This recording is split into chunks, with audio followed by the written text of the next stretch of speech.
Au nom du Père et du Fils et du Saint-Esprit. Amen. Je ne suis pas venu abolir, mais accomplir. Évangile de Jésus-Christ selon saint Matthieu, chapitre 5, les versets 17 à 19.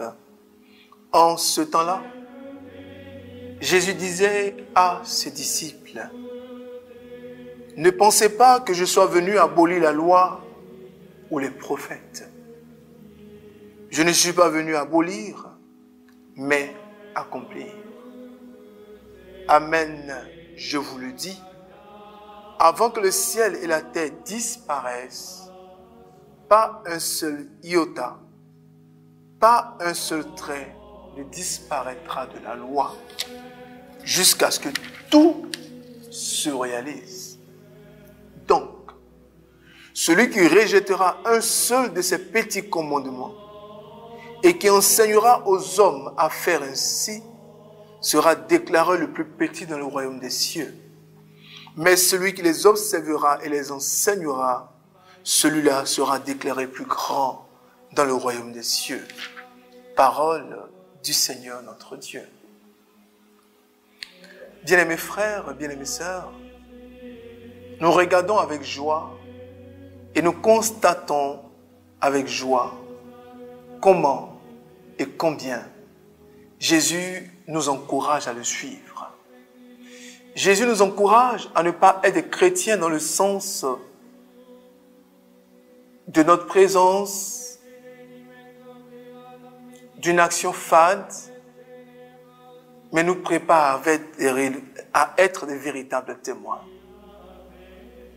La première chose, le Seigneur nous dit qu'il n'est pas venu pour contredire la loi, qu'il n'est pas venu pour contredire les prophètes, mais il est venu pour l'essence même du message. Le message peut ne pas être le même dans le sens des verbes, dans le sens des termes, dans le sens des mots, mais le message, il est encore rempli d'amour. Le message, c'est que notre finalité, c'est de retourner vers notre Dieu. Le message, c'est le message de l'amour. Le message, c'est le message de la grâce. Le message, c'est le message de la fidélité. Le Seigneur nous dit que tout passera sauf sa parole. Le Seigneur nous dit que tout passera sauf sa parole. Et le Seigneur nous dit que celui qui rejette ses commandements sera tout petit dans le royaume. Mais celui qui accepte son commandement, celui qui marche avec son commandement, celui qui grandit avec son commandement, celui qui fait ce qu'il demande, le Seigneur dit qu'il croîtra, il sera déclaré grand. Regardez pourquoi Jean le Baptiste a été nommé par Jésus, a été élu par Jésus, a été déclaré par Jésus le plus grand de tous les prophètes.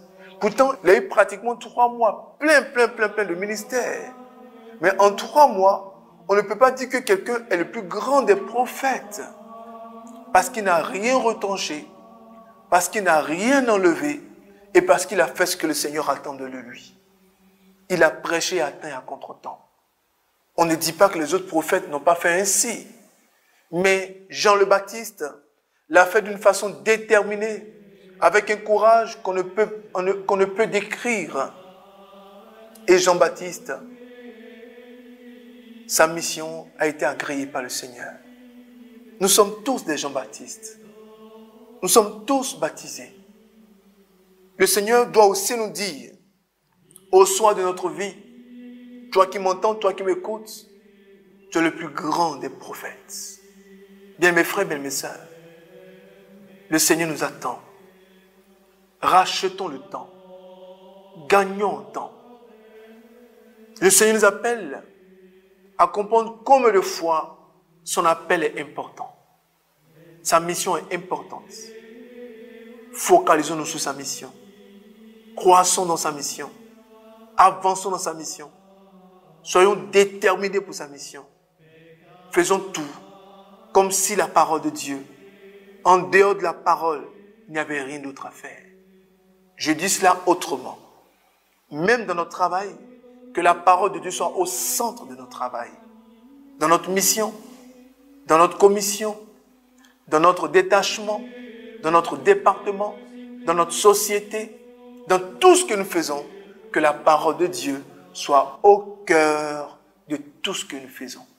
Et faisons appliquer la parole. Faisons aimer la parole. Que notre objectif sur la terre soit de conduire toutes les âmes au ciel.